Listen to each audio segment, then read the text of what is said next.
Area politicians say they're being left in the dark by senior levels of government. The Fednor minister announces millions in new funding. And the port proudly welcomes a new visitor.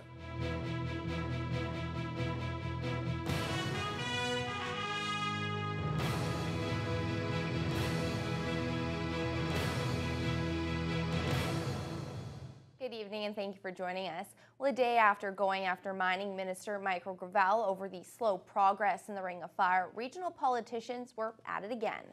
This time the target was the federal government and its point person on the file, Greg Rickford. Dennis Ward has more. Mr. Gravel. After raising frustrations over what appears to be the stalled Ring of Fire development with the provincial Minister of Mines, Marathon Mayor Rick Dumas this time asked the federal minister involved, where's the action? Can we stop talking and get the work done, get the roads there, get the hydrolines done, get those communities off of diesel, and have some economic growth in our province? Greg Rickford says he shares Dumas's view, but adds the federal government was waiting on a judicial review process to finalize. That has now come to an end, with Matawa dropping the court challenge over the environmental assessment. Rickford also says work is underway on hydro corridors that connect remote First Nation communities and the Ring of Fire. From the federal government's perspective, we are actually lifting big boxes right now. They're the foundational pieces. They don't always jump out at us and say, hey man, there's a Caterpillar tractor going up to just north of Barrowland or whatever. It must be on its way to build a road to the Ring of Fire. We're not there yet, but I feel like we're getting closer than we've ever been. Past NOMA President Ron Nelson believes people are seeing the proposed mining development moving at a snail's pace. He feels that is what is leading to the high level of frustration. But Nelson says he's privy to information from behind closed doors that can't be shared because of confidentiality, and he thinks that should change. Have us in the room so that we can go back to our members and say things are progressing. Let's bring the level of frustration down and bring a positive note to it. But in order to do that, I truly believe you need to engage us.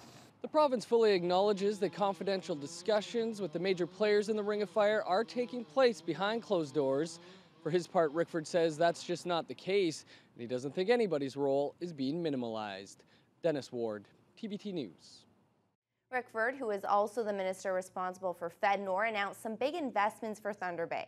A little more than $3 million was unveiled for 14 projects, including one at the Wayland building. The city itself was the largest recipient, receiving $1.5 million. $1 million of that will go towards upgrades to 3 floors of the Wayland building to support efforts to attract knowledge-based jobs. $500,000 will help improve Delaney Arena and the track facility. Mayor Keith Hobbs says that work will help position the city as a sports destination. We are a great city for tourism. We've hosted the World Baseball Games, the Nordic Games, the Canada Games, and we're going to keep going after those tourism venues. And tourism is high on the federal government's agenda now, so it's a nice fit. Thunder Bay Ventures also received nearly $1 million to help provide capital and business counseling services.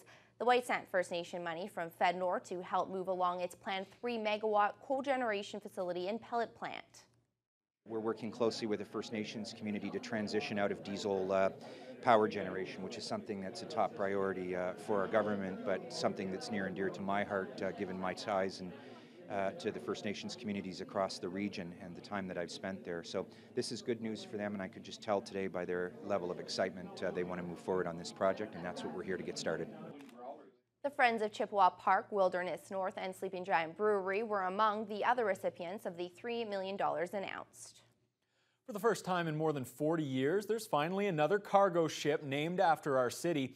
The MV Thunder Bay is the third of 4 new Trillium-class ships to join Canada Steamship Line's Great Lakes fleet. The ship made its maiden voyage across the Pacific Ocean this summer and arrived in the Lakehead this week. Matt Scooby has more on the state-of-the-art vessel and what it means to the local port. Mayor Keith Hobbs is quite excited about the latest addition to the Canada Steamship Line's fleet. It's incredible. What a backdrop today to see the MV Thunder Bay in the city of Thunder Bay. It's just a great day for our city. Members from all different parts of the community were on hand to see the MV Thunder Bay, which is named in honor of the local port. It's the third time in the company's history they've named a ship after the city, but none have been as big as this, and Hobbs says there are benefits on multiple fronts. Well, it's great. As an economic driver for the city, the Port Authority does a lot for our city. I'll wear my other hat as the chair of the Great Lakes St. Lawrence Cities Initiative. We're looking at the preservation of the Great Lakes so that shipping can continue and tourism and all those kinds of economic drivers. So it means a lot to our city. Chair of the Thunder Bay Port Authority, Greg Arison, echoes those sentiments. He's also excited that the company has chosen to recognize the port, but the more important part is the investment and commitment to the Great Lakes system.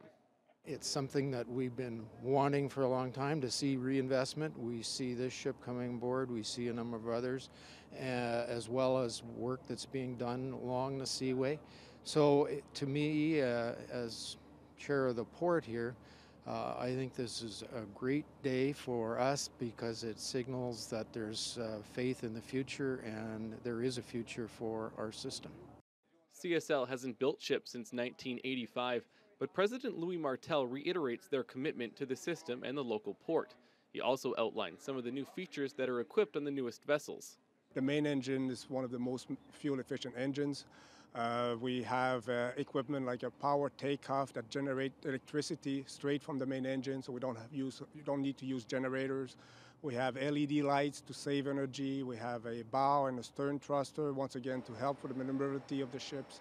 All of those items equipment that was chosen, basically were chosen from a green and environmental point of view. She really is an impressive ship, measuring over 2 football fields in length, and you can hear the horn. She's already taken a shipment of iron ore across the Great Lakes, and the Thunder Bay will pick up wheat in Thunder Bay before departing for Montreal either tonight or tomorrow morning. Matt Scooby, TBT News. Officials with the Lowry Sports Dome say the facility will reopen next month, but the mini putt course is being shut down and only the soccer field side will be available for public use. The Dome closed its doors in July and signs on the building indicated it would reopen in September. At that time, Sports Dome officials said the owners were working on some changes that would breathe new life into the facility. However, those potential renovations have not happened. Sports Dome consultant Sandy Boucher says the owners need more time to explore all the different options. But with the fall and winter soccer seasons about to begin, Boucher says they will reopen the east side of the Dome. So what's happening right now, if you think of the Dome and kind of divide it mentally into two halves, everything to do with the fields is going forward. We're honoring our commitments to the soccer leagues and all of that's taking place as per the norm. But anything on the other side, whether it's the basketball court or the birthday party rooms or mini putt, at this time, we're not taking any bookings because we're looking at offering some new options to the people in Thunder Bay. Along with soccer, the area offers dodgeball, touch football, baby boot camp, and several other activities. The exact date for the reopening in October has not yet been determined. Ontario's top court says it's illegal to so much as hold a cell phone while driving, even if it's not transmitting, no matter how briefly it's in a driver's hand. The Court of Appeal for Ontario released a pair of decisions today, ordering 2 people to be convicted under the Highway Traffic Act for violating the ban on using cell phones while driving. In one case, a Toronto woman argued that she had just picked up her cell phone, which had fallen off the seat to the floor when she had stopped at a red light. A lower court judge dismissed her charge, ruling that there must be some sustained physical holding in order to convict, but the appeal court overturned that finding. In the other case, a man was caught driving with a cell phone in his hand, but argued the Crown couldn't prove it was capable of sending or receiving at the time. But the appeal court concluded that the language in the law requiring a capability of sending or receiving applies only to devices other than cell phones, as cell phones have that capability built in. City officials are celebrating the grand opening of the new administration building at the Mountain View and St. Patrick's Cemetery on Broadway Avenue. The new facility isn't only aesthetically pleasing, but it's also much more energy efficient than the old office. In fact, it's projected to cut energy costs nearly in half. But perhaps the biggest improvement is that the building is now fully accessible for both staff and members of the public. Accessibility was one of the biggest issues with us because we had a lot of people visiting the cemetery, and a lot of them are older people coming here. Even some were in wheelchairs and some were, and people really didn't complain about it, but they would lift up their loved ones and take them into the washrooms and stuff like that. A lot of the visitors that come here are elderly, have mobility issues, and it was just something that needed to be done from their perspective. And then inside, it was never set up to handle people at the counter. You know, people were coming in, you know, inquiring about the facility or things like that. So the new facility actually has all of that built in now, and so people can come in. It's warm, it's welcoming. The building has a fully operational front entrance counter area for customers to make inquiries. It also features improved washroom, shower facilities, and break room for cemetery staff. Well, unfortunately, workplace injuries are all too common, but they're actually pretty rare if you're an employee at TBT. The city-owned utility has gone 500,000 hours without a recordable injury, and to celebrate, the staff are donating money to two organizations.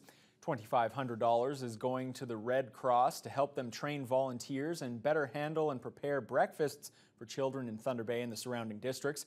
Another $2,500 is going to the Thunder Bay Police Youth Corps, a volunteer-driven initiative that helps develop better citizens. TBT business manager Joe Woodgate spoke about the milestone. They're the ones who have made it a priority, their health and safety, and they're the ones that are the reason we're here today, because, hey, without them making good decisions, you know, and we wouldn't be here. So we're very proud of our employees and their ability to put safety number one on their list. TBT says they currently have nothing planned to celebrate the 750,000 or 1 million mark yet, as they're just focused on getting there first. 60 years is a long time for any organization to stay together, but Lakehead Visual Arts hit that milestone today.